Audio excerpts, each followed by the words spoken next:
नमस्कार दोस्तों, मैं हूं वंदना यादव। स्वागत करती हूं अपने यूट्यूब चैनल पर आप सभी का। और गाइड मैं आज एक देवी गीत सुनाने जा रही हूं। अगर पसंद आए तो लाइक, सब्सक्राइब और शेयर करना और कमेंट में बताना कि ये गीत कैसा लगा। निमिया के डलिया हमारी माइया है रैली हो, बता दा सुगना हो, बता दा सुगना कवने ओरिया गईली मैया हो, बता दा सुगना मैया हमार गईली बाजा झावा दुकनिया हो, खरीदे लगली नीना मैया लाला की चुनरिया हो,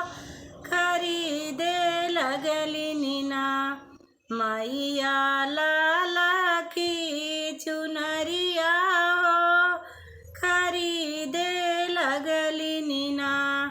निमिया के डलिया हमारी माइया है रैली हो, बता दा सुगना कहाँ गईली नी हमारी मैया हो, बता दा सुगना मैया हमार गईली बिसातवा दुकनिया हो, खरीदे लगली नीना मैया लाला की टिकुलिया हो, खरीदे लगली नीना मैया लाला की टिकुलिया हो, खरीदे लगली नीना।